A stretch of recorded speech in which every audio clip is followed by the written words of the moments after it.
Assombrados, eu sou Ana Paula e vou contar um relato para vocês. Os escravos da fazenda.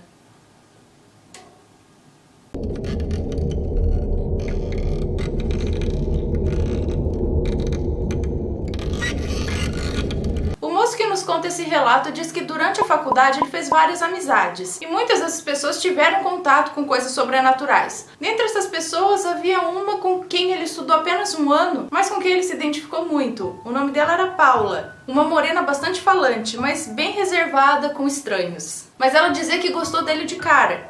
E eles desenvolveram ali uma afinidade, então eles conversavam sobre todo tipo de assunto, inclusive coisas do além. Conversa vai, conversa vem, ela contou várias coisas que ela vivenciou, coisas relacionadas ao sobrenatural. E uma dessas coisas ele vai contar pra gente que ele achou muito intrigante. Ela contou que tinha um tio cuja família morava numa fazenda, que esse tio ele trabalhava em São Paulo, mas praticamente todo final de semana ele estava nessa fazenda que era no interior de São Paulo. Era uma fazenda bem grande, bem antiga. Sabe aquelas fazendas que tem a casa grande, o casarão, e ainda tem senzala, ainda tem alambique desativado, mas é uma fazenda onde existiram escravos ali. E sempre que ela podia, ela ia nessa fazenda do tio, principalmente nas férias, porque era um lugar muito gostoso. E ela gostava de se reunir com o tio e com toda a família, e eles ficavam contando histórias sobre aquela fazenda, histórias bem intrigantes, como por exemplo de espíritos que iam importunar o gado, histórias que vêm sendo contadas desde a época dos avós. Contam que frequentemente os cavalos amanheciam com as crinas e os rabos trançados, e que os rabos dos bois, das vacas, também amanheciam amarrados na cerca. Seria o saci? Contavam também histórias de lobisomem, espíritos da floresta e outros tipos. Esse tipo de história aí de folclore, de lenda e talvez de realidade. Certa vez, então, a Paula perguntou pro tio dela a respeito dos escravos que moravam ali. E ele deu uma risadinha assim meio de deboche e disse pra ela que eles ainda habitavam aqueles espaços da senzala e agora era apenas um depósito de grãos e ferramentas. A Paula achou que ele estava brincando, porque ele era bem disso, de pregar peça e assustar os outros, depois morrer de rir. Desde que ela era pequenininha, ele fazia isso, pregava peça nela e depois rachava o bico de rir das caras de susto ou dela chorando. Após horas de conversa, cada um foi pro seu quarto, descansar, dormir. Mas ela não conseguia parar de pensar nos escravos que habitaram aquela fazenda, o quanto eles sofreram, quanto eles trabalharam ali, muitos morreram ali, até que finalmente ela adormeceu com aqueles sons típicos do mato, né? Grilo, barulho de vento nas árvores e aquele breu total, aquela escuridão do sítio, do mato. A certa hora da madrugada, ela despertou de um sonho onde ela via escravos dançando e rodando em volta de uma fogueira ao som de batuques e cantoria, bem nítido. E qual não foi sua surpresa quando ela viu pela fresta da janela uma luz entrando e aquele som com o qual ela tinha sonhado era real.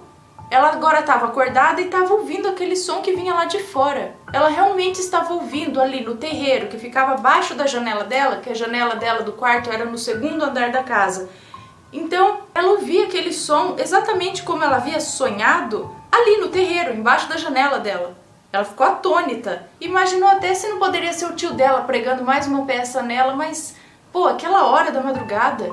Então ela se aproximou daquela enorme janela de casarão de fazenda e pôde constatar a luz, realmente, aquela luz amarelinha entrando pelas frestas da veneziana de madeira. Um pouco que tremendo, assustada, ela abriu aquela janela e se espantou quando se deparou com uma fogueira acesa no terreiro ali embaixo. Mas não só isso, ao redor da fogueira haviam troncos de madeira dispostos como se fossem bancos.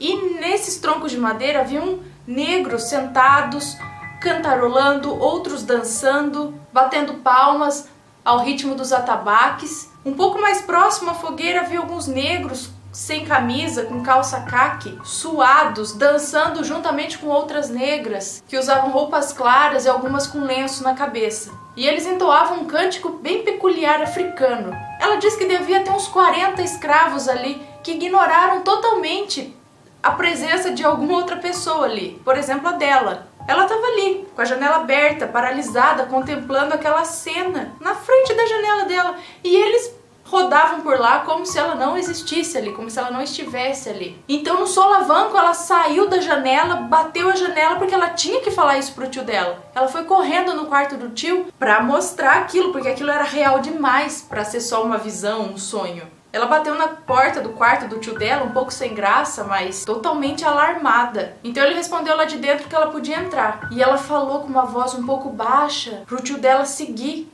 ela e que era urgente. Ele saiu da cama um pouco assustado, mas com aquele riso de canto típico do tio dela. E quando eles ainda estavam no corredor ali da casa, ela falou pro tio que haviam escravos ali no terreiro, abaixo da janela dela. Então ela correu para abrir a janela para mostrar pro tio que vinha atrás dela, e ela tava com o coração na boca já. Mas ao abrir a janela, ela se deparou com um imenso vazio e silêncio. O vazio do terreiro, iluminado fracamente pela luz da lua. Não tinha mais nada, só os sons típicos da noite. Então ela se virou pro tio, e o tio dela com aquele arzinho de "eu não disse?". Ela ficou muito decepcionada. O que foi aquilo? Porque só ela pôde ver e ouvir aquilo que era tão real. Aquilo era real, estava ali. Mas o tio dela disse que já tinha presenciado algo assim há algum tempo atrás. E foi por isso que ele disse que os escravos ainda habitavam aquela fazenda. E ele disse ainda que quando era criança ali na fazenda, ele lembra que uma vez ele estava indo em direção à ex-senzala que tinha ali, quando ele se deparou com um negro, um escravo, parado ali na portinhola da ex-senzala, fumando um cigarro de palha. Bom, os anos se passaram e nada mudou. Os acontecimentos passados ainda vêm à tona, ninguém sabe por quê, nem como, nem quando. A Paula terminou dizendo que sentia muitas saudades desse tio dela, que faleceu 2 anos depois desse acontecimento. E esse tio dizia pra ela que quando ele morresse, ele ia vir apertar a mão dela bem forte para avisar que ele estava partindo. E ela disse que, de fato, na noite em que ele faleceu, a mão dela começou a doer muito. Imediatamente ela começou a chorar, porque o tio dela, pregador de peças e contador de histórias, realmente faleceu aquela noite. Só acrescentando aqui que acredito que essa visão que a Paula teve foi uma impressão, aquilo que fica no ambiente, não é um fantasma com o qual a gente pode interagir, que ele vai olhar pra você, ele vai falar alguma coisa, não. Aquilo foi algo que aconteceu ali um dia e por algum motivo ele retorna a acontecer como se fosse um filme impresso no ambiente. E se vocês gostaram desse relato, deixa o joinha, se inscreve no canal, segue a gente nas redes sociais. Um beijo pra vocês e até o próximo relato. Tchau!